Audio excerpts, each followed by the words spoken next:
nombre del Padre, del Hijo y del Espíritu Santo. Amén. Señor, en esta hora, gracias por darnos una oportunidad más de poder estar aquí y agradecerte por los alimentos, la vida, la salud, el trabajo, el tener un grupo para reunirnos, también el que podamos enseñar, también agradecerte por todos los hermanos, para que tú, Señor, los bendiga donde quiera que estén, los que no han podido asistir, también por todos los misioneros, por los que también se dedican a este ministerio del estudio de la Biblia, para que tú, Señor, los bendigas, les des sabiduría a través del Espíritu Santo, y también a nosotros que abran nuestra mente, nuestro corazón para poder entender lo que es tu palabra y poderla transmitir a todos los demás. También encomendarte, Señor, a nuestros familiares, especialmente por la conversión de ellos, por los que están enfermos y por todos aquellos que están luchando para poder mejorar su vida. Bendícelos, cuídalos y protégelos. Y a ti, mamita María, gracias por todo lo que haces, por interceder.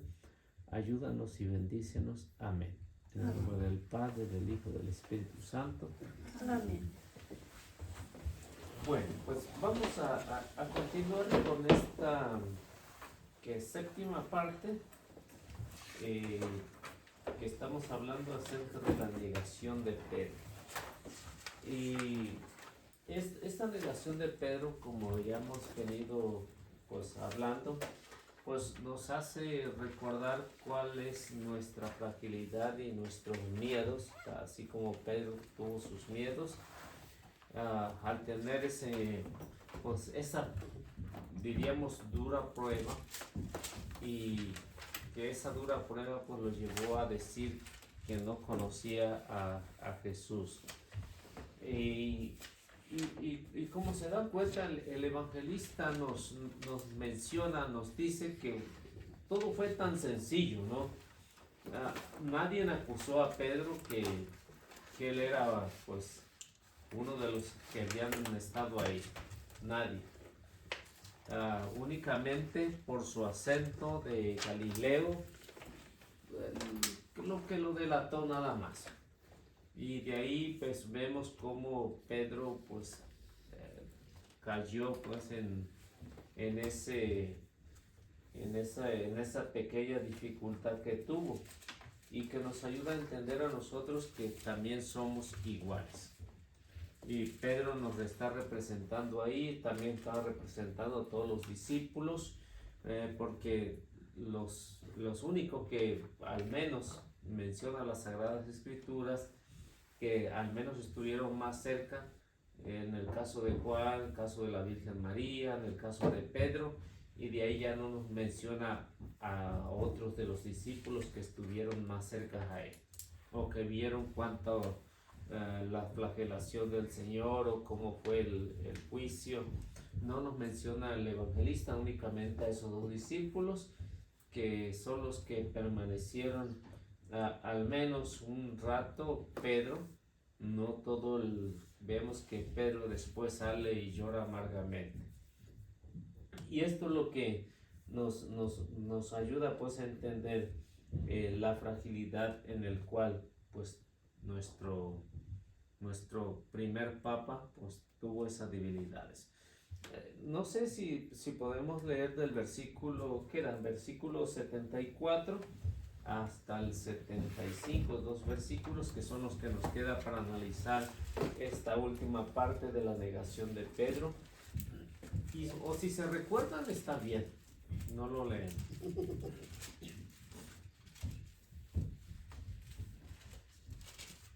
A ver, ¿quién lo tiene?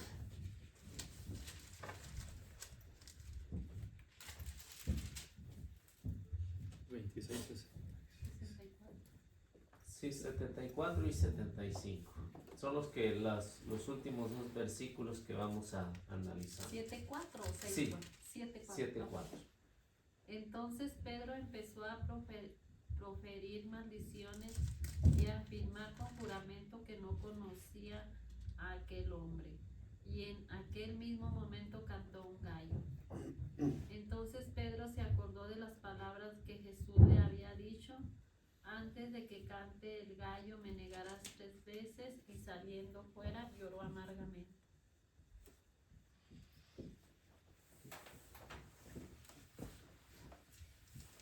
Bueno, como vemos ahí, Mateo nos está diciendo lo que sucedió.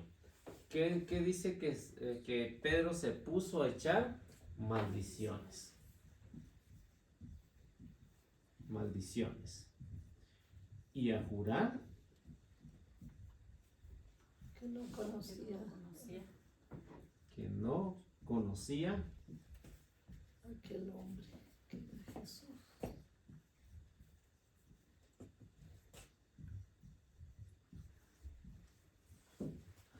Qué raro, ¿no? De caso de Pedro. Algunas de las ocasiones que hemos visto que Pedro es el que dice que sí conocía a Jesús antes de pasar esta prueba. Ahora, como ven, Pedro ni siquiera se atreve a decir quién es Jesús. Ni siquiera el nombre menciona. Dice que se puso a echar maldiciones y a decir y a jurar: no conozco a ese hombre. Hasta el nombre negó Pedro. Es algo que también para nosotros a veces también hacemos lo mismo, ¿no? Que negamos a ese hombre. Y para que no nos diga nada, pues ni siquiera hablamos de Dios. Entonces Pedro es lo que está representando ahí, y nos está representando para que nosotros a través de las pruebas digamos quién es Jesús, ¿no? Pero Pedro en esta ocasión vemos que dice: no conozco a ese hombre. Y dice, bueno, aparte de eso se puso a echar maldiciones. Así que, como ven, Pedro era bien mal hablado, ¿no? Parece que sí. Se puso a echar maldiciones. No nos dice el evangelista qué tipo de maldiciones, ¿no? Nada más nos menciona que se puso a echar maldiciones y a negar y a decir que no conocía al hombre. Y teniéndolo ahí enfrente, ¿no? Entonces, el número 16, pues se trata de eso, de que Pedro lo negó rotundamente y ni siquiera se atrevió a mencionar el nombre de Jesús. Por miedo, dice. El miedo. O sea que dice, si así le están dando de palos a aquel, ¿cómo me van a tratar a mí, no?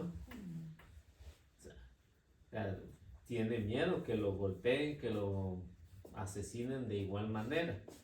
¿Por qué? Porque, bueno, después en el capítulo 27 nos va a decir qué tipo de castigo era, ¿no? La flagelación y qué fue lo que usaron. ¿Se imagina Pedro viendo todas esas acciones? Yo creo que también nosotros hubiéramos hecho lo mismo, ¿no?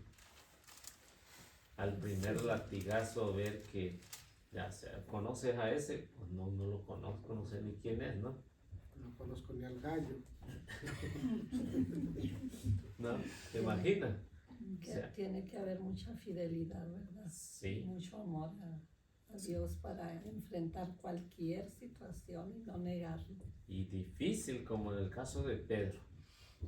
Es una situación difícil.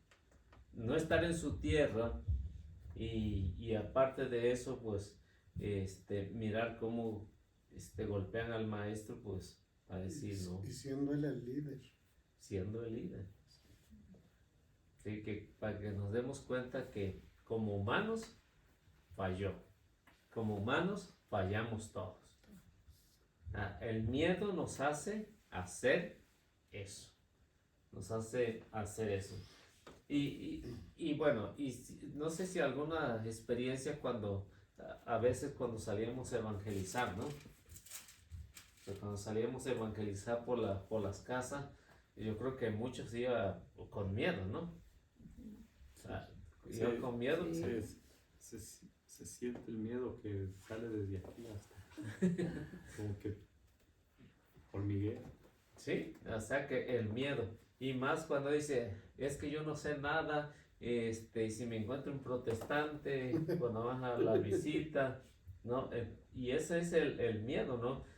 No tanto así como Pedro negarlo, ¿no? Pero sí nos da bastante miedo y a veces decimos, pues, quiero la retirada, ¿no?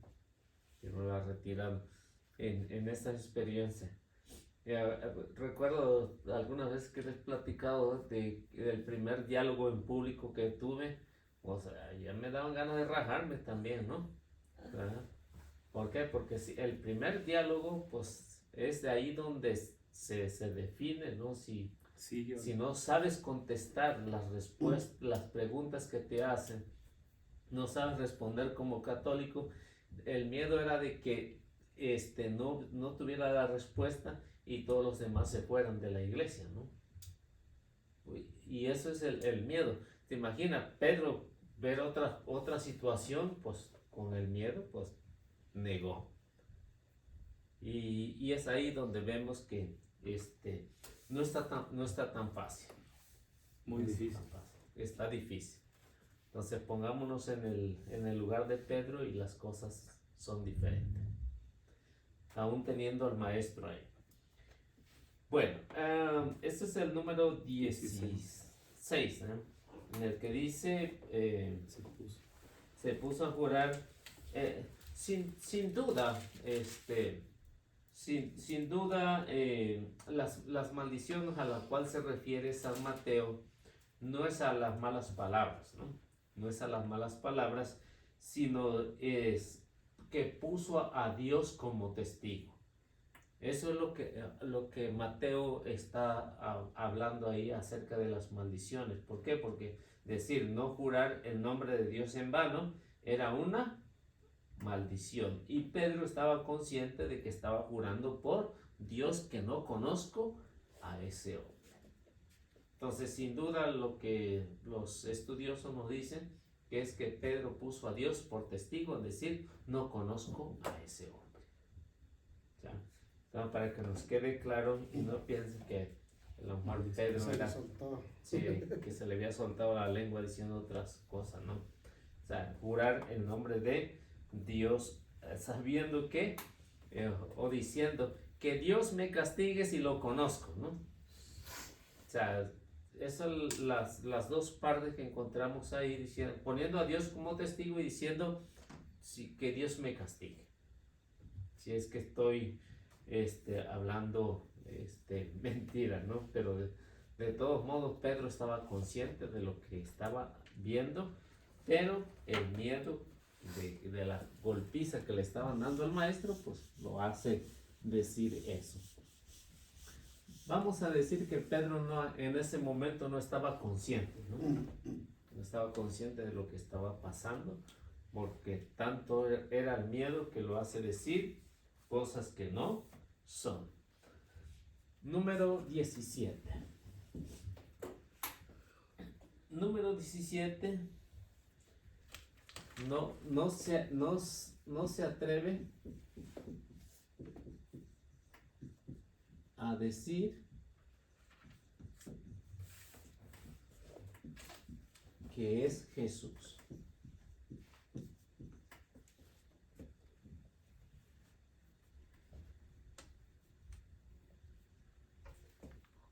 O sea que lo que el evangelista está tratando de proyectar a su audiencia es que una parte de nosotros es lo humano, es lo débil, es lo que nos hace sentir miedo. Y la otra parte, ya cuando estamos conscientes, es la que nos hace no tener miedo. Esa es la idea del evangelista, ver las dos partes, tanto lo humana como lo espiritual. Y en este caso, pues Pedro no se anima ni a siquiera a pronunciar el nombre del Señor. Número 18. Número 18. El número 18 nos habla acerca de el canto del gallo. El canto del gallo lo hace caer en cuenta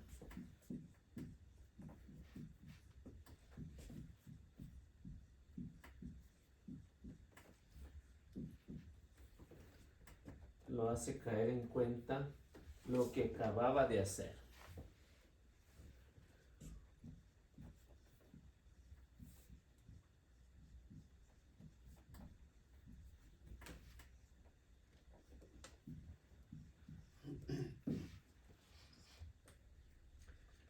¿Por qué lo hace el canto del gallo? Le recuerda a Pedro que había cometido un grande error. Porque Jesús ya anteriormente ya se lo había dicho. Pedro, unas horas antes, 3, 4 horas antes, acababa de decir que no le importaba morir. Yo doy la vida por ti y aquí yo no me rajo. Pero ¿qué pasó después, unas 4 horas después? Pedro se le acabó todo eso y Jesús se lo había anunciado. Antes de que el gallo cante, tú me habrás negado 3 veces. Y en este caso, de lo que estamos viendo del versículo 74 y 75, si ustedes se dan cuenta, Pedro 2 veces dice, no conozco a ese hombre. En la primera acusación, Pedro dice, yo no soy, yo no, en realidad no sé quién es, ¿no? Pero en las 2 últimas dice Pedro, yo no lo conozco. O sea, Pedro está consciente después de que el gallo canta porque se le viene a la mente lo que Jesús le había dicho. Antes de que el gallo cante, me habrás negado 3 veces. Y con justa razón, pues vemos que Pedro, si no le recuerdan eso, Pedro, quién sabe qué vida ha sido de Pedro, ¿no? O sea, no hubiera tenido ese arrepentimiento inmediato de que el gallo lo hizo reflexionar. O sea, que esas palabras de Jesús le sonaron a Pedro en su cabecita y lo hicieron reflexionar junto con el canto del gallo. Número. Buenas noches. Buenas noches. Viene muy violenta. Yo sé, ¿verdad que sí? ¿Cómo está? Número 19. Fue una misa especial. Oh, sí. No fue capaz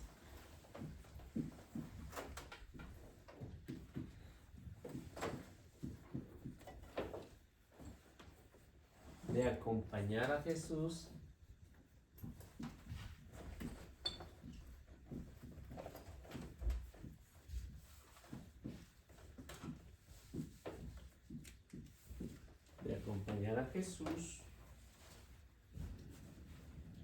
hacia la cruz.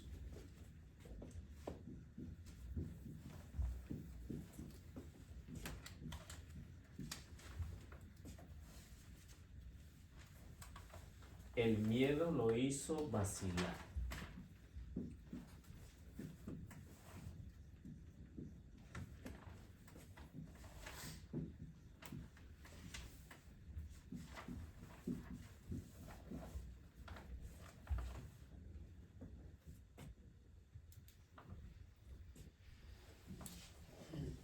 El miedo lo hizo vacilar. Pues como ven, Pedro no aguantó el camino al Calvario. O sea, Pedro de ahí, después de que empezó a llorar amargamente, hasta ahí terminó. No fue capaz no pudo soportar la crueldad con que estaban tratando a Jesús.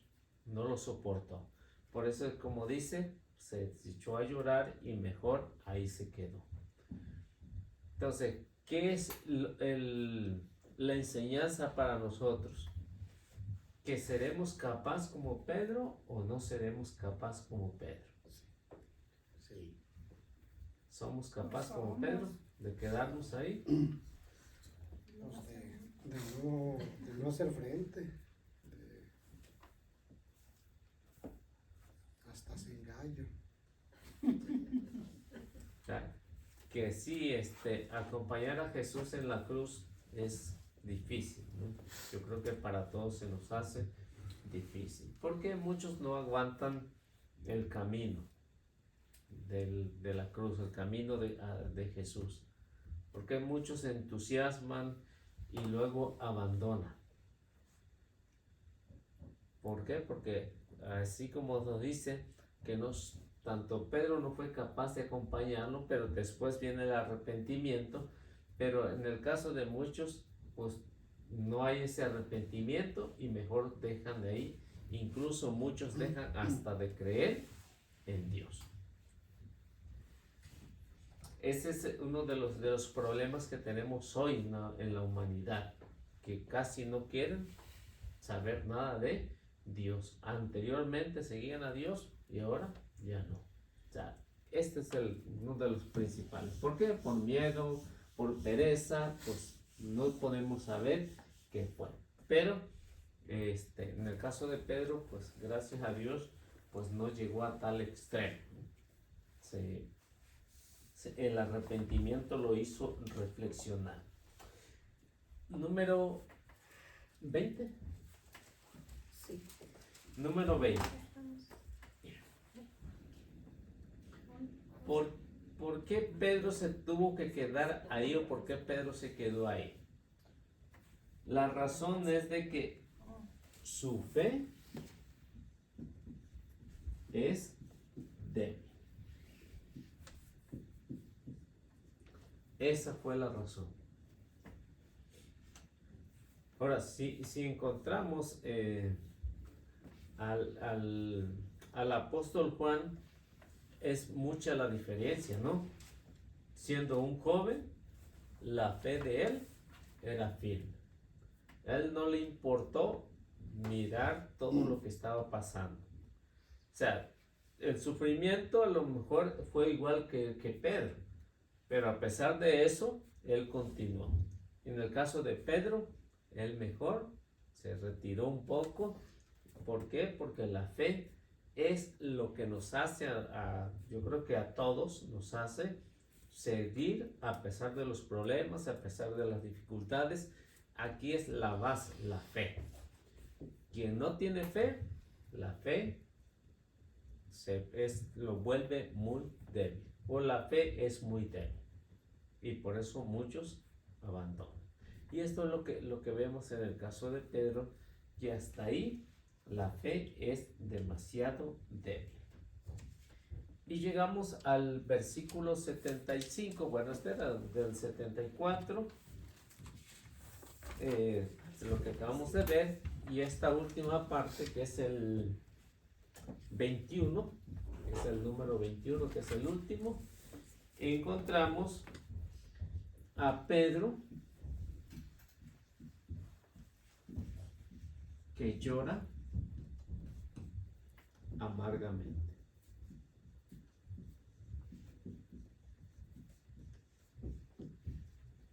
Llora amargamente y nos dice que su llanto recoge a los demás discípulos.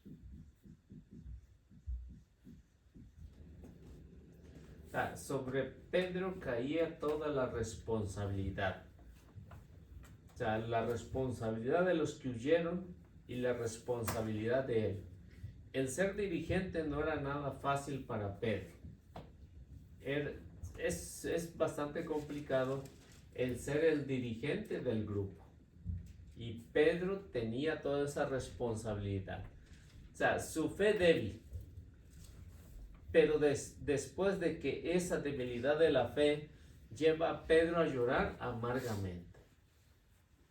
Quien llora amargamente se desahoga y empieza a crecer su fe porque ya hay un arrepentimiento. Y este arrepentimiento pues conlleva a todos los que estaban a su mando en ese caso ya, porque ya Jesús ya no los podía mandar ahí. Ese llanto hace que Pedro llore por todos los apóstoles. No nos menciona los evangelistas, ni uno nos menciona que si los demás apóstoles lloraron, se arrepintieron, no nos menciona nada. No nos menciona la reacción porque ninguno se encontraba ahí. Únicamente nos mencionan que Pedro sí, pero es porque era el dirigente y sobre él caía toda la responsabilidad, una responsabilidad tremenda para Pedro, que en este caso, pues, su fe se vino abajo. Pero esto lo va a hacer reaccionar y después vemos a un Pedro totalmente diferente después de la resurrección del Señor. Y como ven, en los Hechos de los Apóstoles, ahí sí nos mencionan que todos los discípulos estaban encerrados por miedo a los judíos. Estaban encerrados. Tenían miedo todavía. Y esto fue lo que, encabezado por Pedro, pues aún todavía tenía miedo antes de la resurrección. ¿Alguna pregunta que tengan hasta aquí?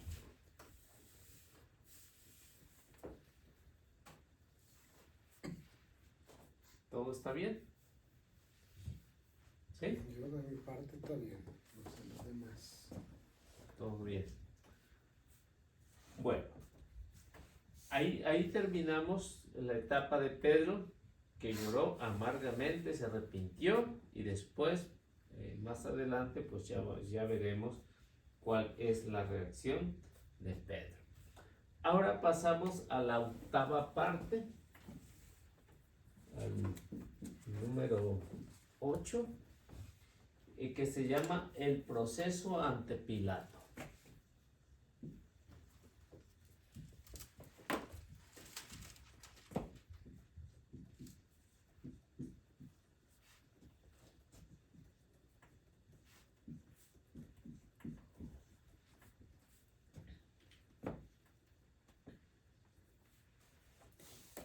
Yo creo que cada año ah, nos hace pensar, ¿no? Ya lo que es para Semana Santa, el proceso.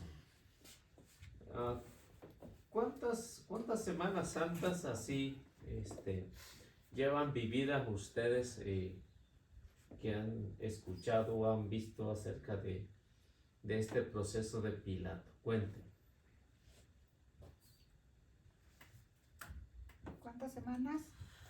Sí, ¿cuántas Semanas Santas al menos se acuerdan de este proceso? Desde que estaba chiquita. No, ya se lo saben de memoria.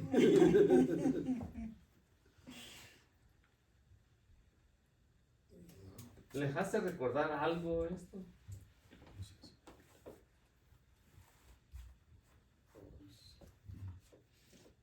Sí, le llevaron a Jesús ante Pilato, ¿no?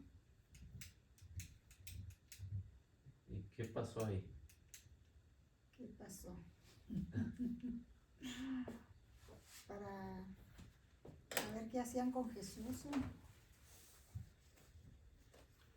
Hacerle un juicio. Ajá. Luego allí Llegaron a Pilato.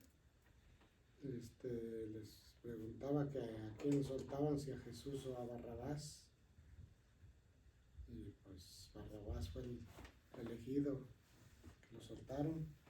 Y a Jesús allí ya fue cuando le dijeron que la gente que lo crucificaran. Y se lavó las manos. Y aquel pues Tenía miedo Pilato. Nomás le dio unos azotes, ¿no? no se quiso comprometer mucho. Y luego ya, pues ya nos íbamos para la casa a ver qué había de comer porque había mucha comida. Semana Santa. Hasta ahí llegamos. Sí. Bueno, pues vamos a ver el juicio, este proceso que,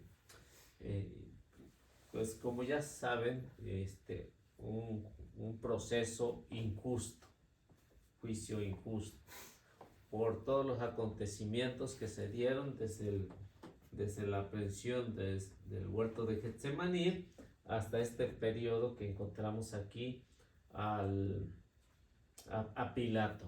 Es un proceso bastante duro, como nos narran los evangelistas, proceso bastante duro para Jesús y difícil, ¿no? Porque en el huerto de Getsemaní nos dice el evangelista que sudó gruesas gotas de sangre. Sufrió también el abandono de sus mejores amigos. ¿Se imaginan? ¿Se imaginan si ellos eran los mejores amigos de Jesús? ¿Qué se dirá con los que no lo son? O sea, nos ponemos a pensar que a veces nuestros mejores amigos son los peores enemigos, ¿no?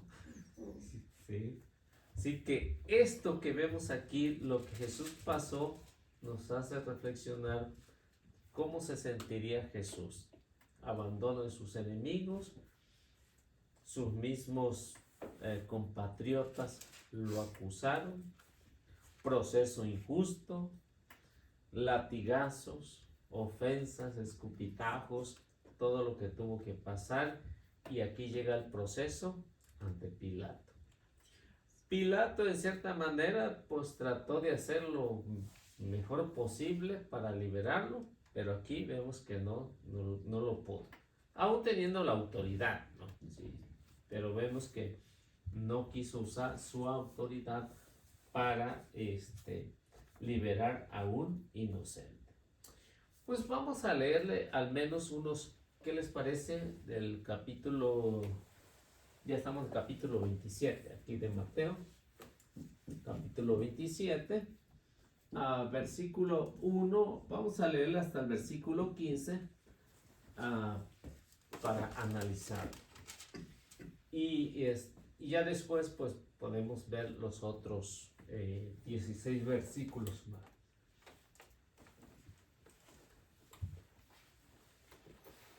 A ver, ¿quién dice? 1 al 15. Al amanecer, todos los jefes de los sacerdotes y las autoridades judías celebraron una reunión para decidir la manera de hacer morir a Jesús. Luego lo ataron y lo llevaron para entregárselo a Pilato, el gobernador. Cuando Judas, el traidor, supo que Jesús había sido condenado, se llenó de remordimientos y devolvió las 30 monedas de plata a los jefes de los sacerdotes y a los jefes judíos. Les dijo: he pecado, he entregado a la muerte a un inocente. Ellos le contestaron: ¿qué nos importa eso a nosotros? Ese asunto es asunto tuyo. Entonces él, arrojando las monedas en el templo, se marchó y fue a ahorcarse.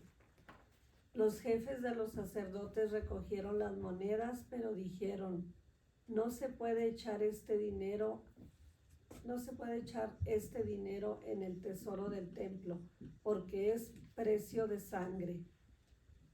Entonces se pusieron de acuerdo para comprar con aquel dinero el campo del alfarero y lo destinaron para cementerio de extranjeros. Por eso ese lugar es llamado Campo de Sangre hasta el día de hoy. Así se cumplió lo que había dicho el profeta Jeremías. Tomaron las 30 monedas de plata, que fue el precio en que lo tasaron los hijos de Israel, y las dieron por el campo del alfarero, tal como el Señor me lo ordenó.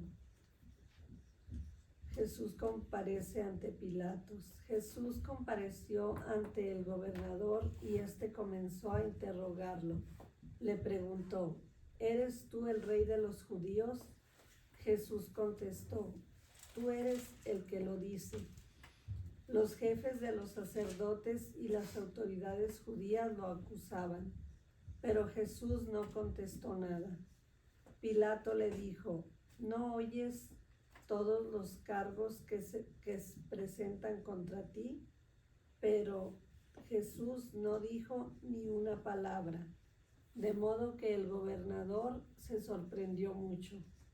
Con ocasión de la Pascua, el gobernador tenía la costumbre de dejar en libertad a un condenado a elección de la gente. Hasta aquí 15. Muy bien. Bueno, ahí vemos el proceso. Como número 1, encontramos, o inciso, como quieran ponerle, o asterisco, lo que Mateo nos está proyectando es lo que él está poniendo en sus escritos, y que las comunidades a las cuales va dirigido se den cuenta de que los enemigos del Señor, ¿quiénes son los enemigos del Señor? Pues son los fariseos, son los escribas, son los romanos. Y ahí vemos en el cual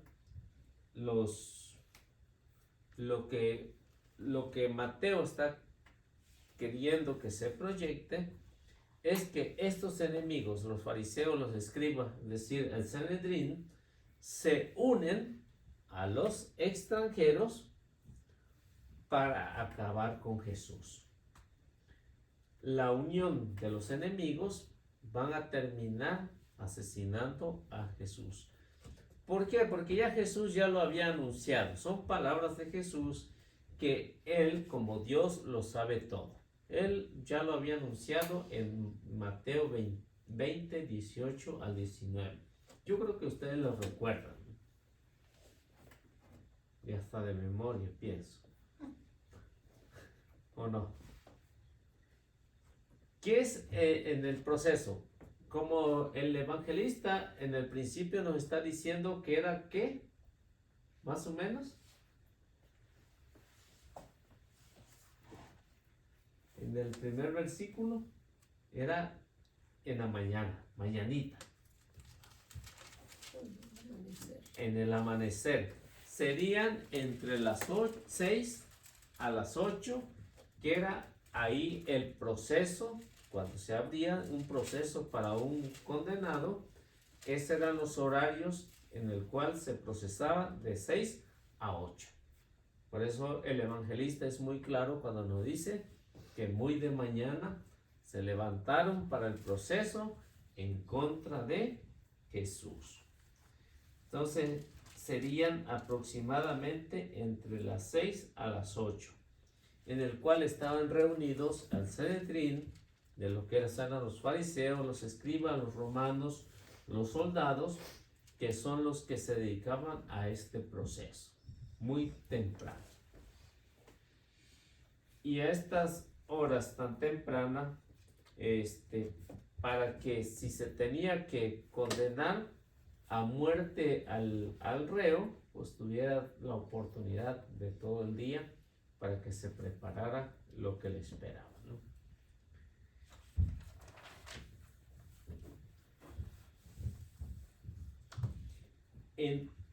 Como vemos, o sea, las cortes en este tiempo, 6 de la mañana, para todos. 6 de la mañana a las 8 se paraba y se condenaban a todos los demás. Pero aquí el único condenado era Jesús. No había nadie más condenado. Únicamente el que iba a ser enjuiciado era el Señor.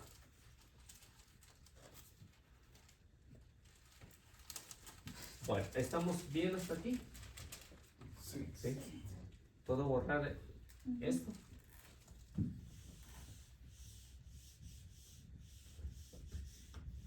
Y es así como vemos cómo Mateo va, pues va hablando cómo va siendo el proceso y hasta dónde pudo llegar.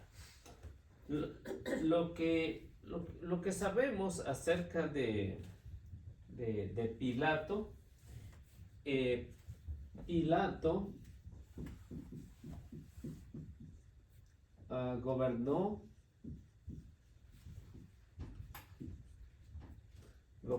al pueblo judío del año 26 al año 36. después de Cristo. O sea, 10 años en el puesto.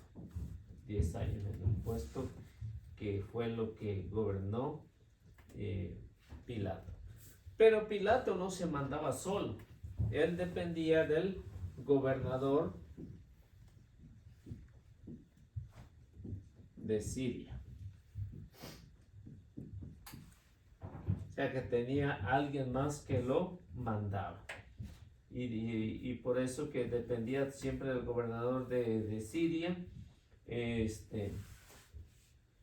También hay algunos relatos que dicen que Pilato odiaba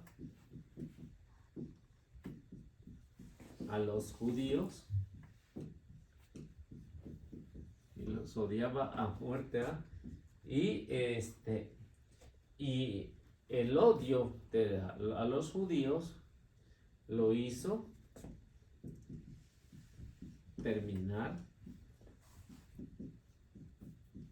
su carrera.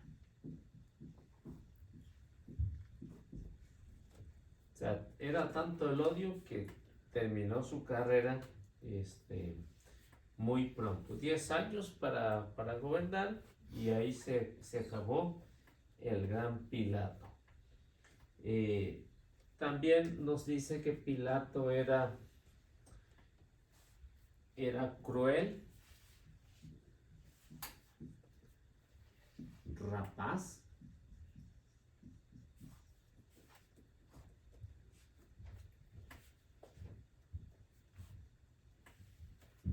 y mucho odio.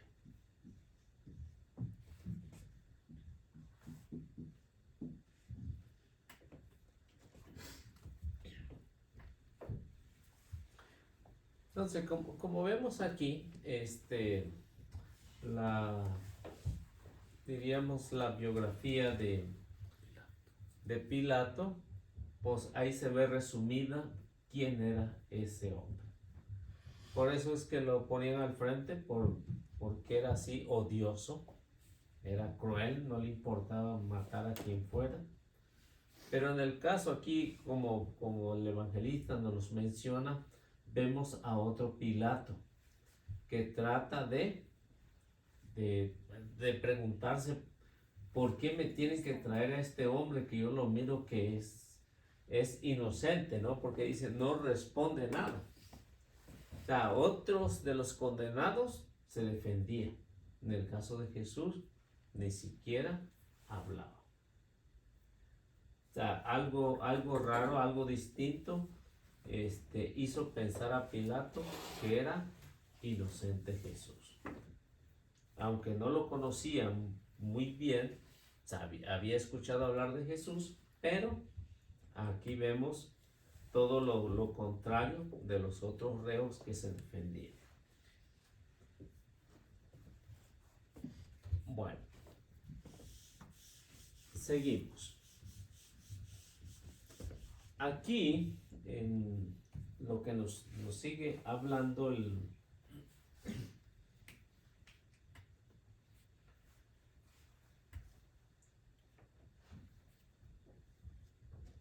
vamos a ver, no sé si alguien puede buscar, vamos a ver, vamos a relacionarlo con Hechos 1, 18 y 19.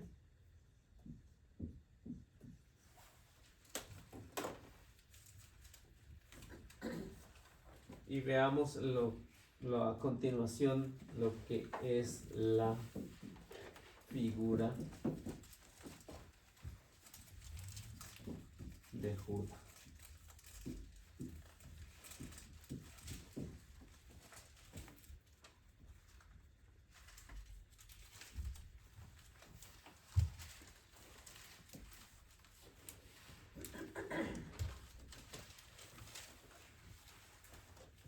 No sé si recuerdan lo que nos decía Mateo acerca de Judas. ¿Qué decía Mateo? A ver. Acerca de Judas. No recuerdo. A ver, otra vez la pregunta. ¿Qué dice Mateo acerca de Judas? Y ahorita lo relacionamos con lo que dice Hechos acerca de Judas. Pues dice que, a ver usted, Vine yo a clases. ahorita lo dijo, ¿verdad? Sí, hace como 3 minutos atrás.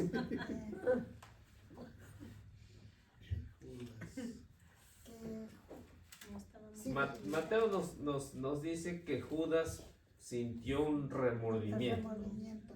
Ya, sintió un remordimiento y ¿qué fue lo que hizo? Fue al templo y le dijo, he mandado a condenar a un inocente. Tenga su dinero. Y no lo quisieron recibir. Ya, ese no es nuestro problema, le dijeron a Judas. ¿Qué hizo Judas? Le tiró las monedas y se fue ¿a dónde? A ahorcarse. Eso es lo que Mateo nos está hablando. Veamos lo que nos dice Hechos.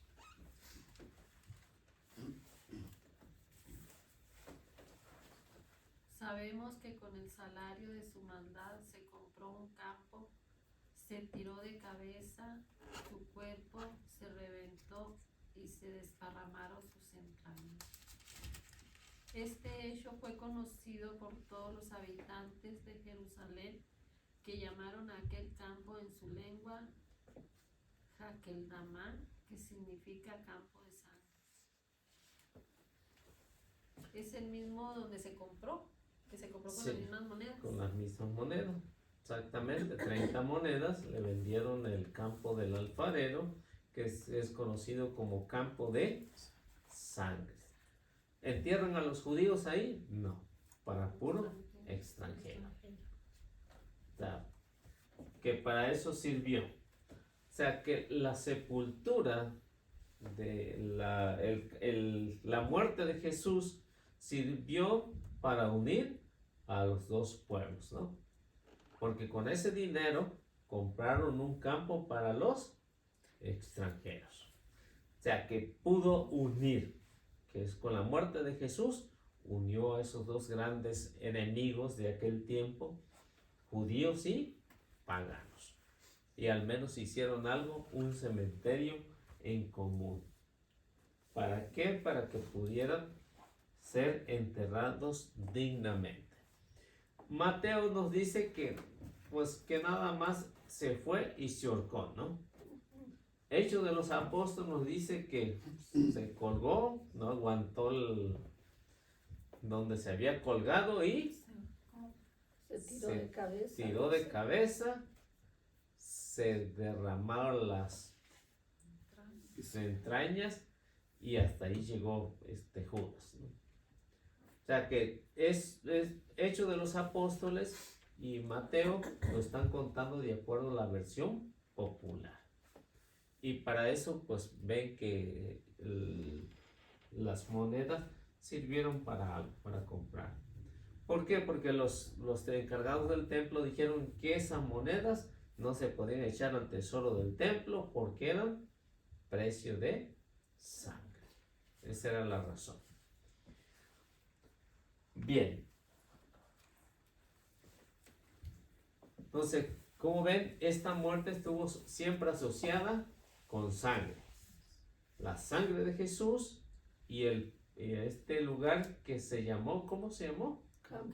Campo de sangre. O sea que la sangre en los dos estuvo mucho que ver. La sangre de Cristo y en el campo también la sangre de el campo de sangre. Por esa razón. Ahora,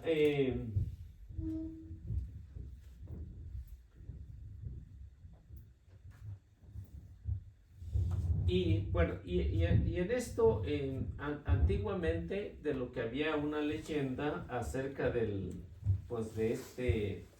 este campo, que se anunciaba que ahí pasaba un fantasma, por eso. O sea, por eso que ya después se hizo una leyenda y después a través de esta leyenda que por el otro lado de ese campo había un lugar que se llamaba el Gehenna, Basurero.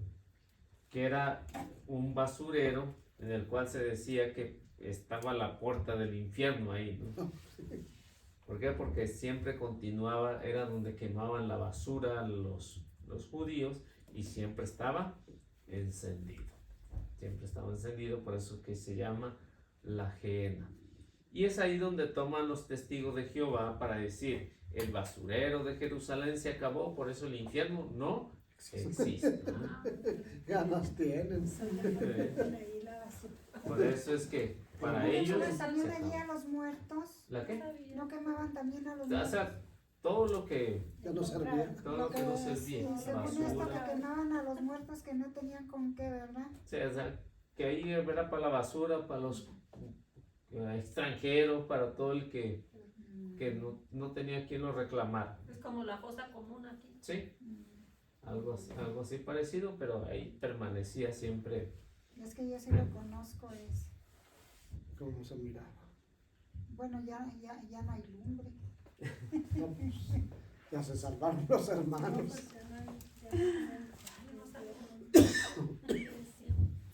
Había oído decir que no había infierno, pero no sabía cómo lo relacionan.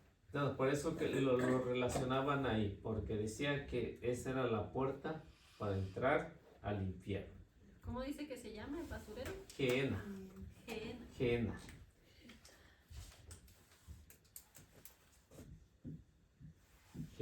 Gehenna. Y este se llama pues el Valle de Basura o el Valle del Basurero, Gehenna.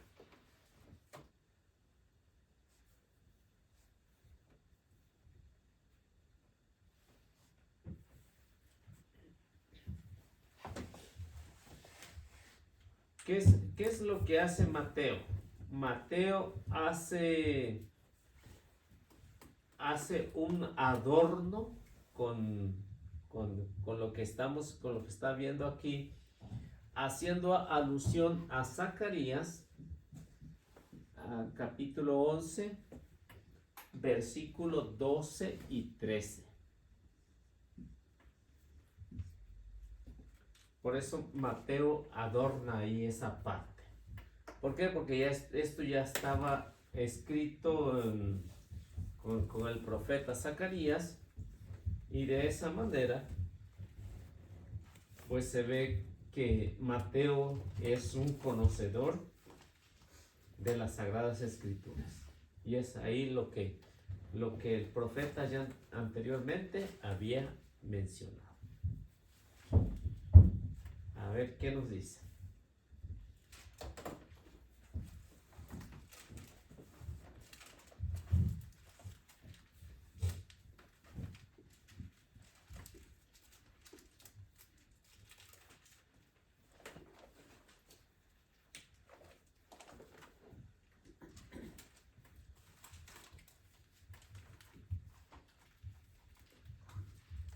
Si tienes Zacarías su Biblia, ¿no?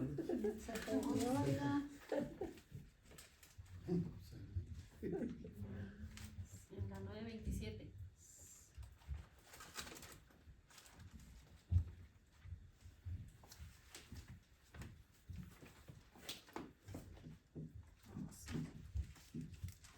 ¿Qué dice? Yo les dije, si ustedes quieren, péguenme mi salario. No. Yo les dije, si ustedes quieren, páguenme mi salario, si no, quédense con él. Y me dieron 30 monedas de plata. Pero Yahvé me ordenó, echa en los cofres del templo ese precio tan alto en que ellos me han valorado. Tomé las monedas y las deposité en la alcancía del templo de Yahvé.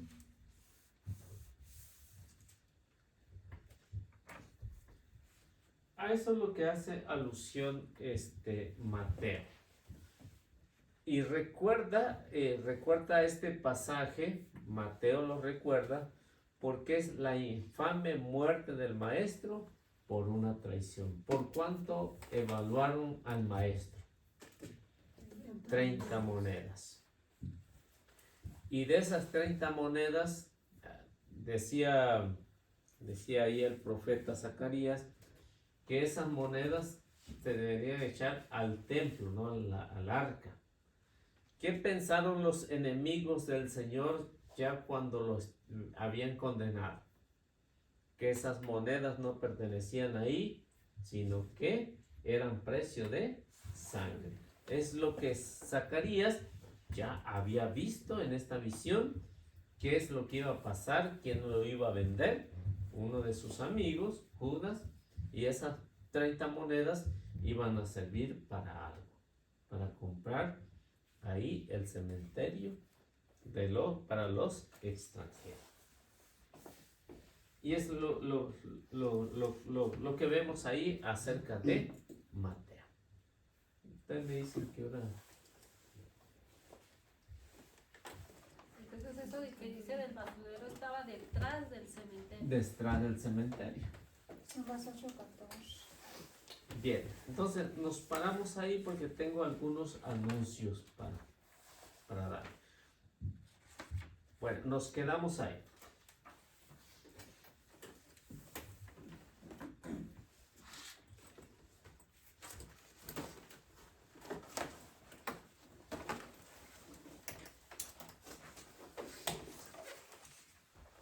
Bueno, ¿qué les parece? Hacemos la oración y luego los...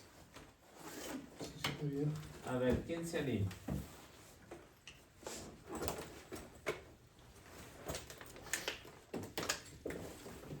¿Quién nos dice que nos hace la oración? Bueno. En el nombre del Padre, del Hijo y del Espíritu Santo. Amén. Padre bueno, te queremos dar las gracias porque nos permitiste reunirnos nuevamente hoy en esta tarde. Te damos gracias, Señor, por el don de la vida, por la salud que nos permites, por nuestras familias, por el trabajo, por tu palabra, Señor, por tu Eucaristía, por tu cuerpo y tu sangre que nos alimenta y nos fortalece para seguir caminando, Señor, en este mundo terrenal. Nos ponemos en tus manos, Padre bueno, te pedimos que tu Espíritu Santo habite siempre en cada uno de nuestros corazones y que nuestra mente, nuestro corazón, nuestra alma siempre esté abierta para escuchar tu palabra y para aprender de ti, para poder poner en práctica tus enseñanzas, Señor, y que cada día nos vayas transformando conforme tu santa y bendita voluntad. Nos ponemos en tus manos y te pedimos por todos los hermanos, Señor, que no pudieron venir hoy, que los bendigas, que los protejas donde quiera que se encuentren, y te pedimos que nos permitas regresar también a casa sanos y salvos. Y te ofrecemos la oración. Padre nuestro que estás en el cielo, santificado sea tu nombre. Venga a nosotros tu reino. Hágase tu voluntad en la tierra como en el cielo. Danos hoy nuestro pan de cada día. Perdona nuestras ofensas como también nosotros perdonamos a los que nos ofenden. No nos dejes caer en tentación y líbranos del mal. Amén.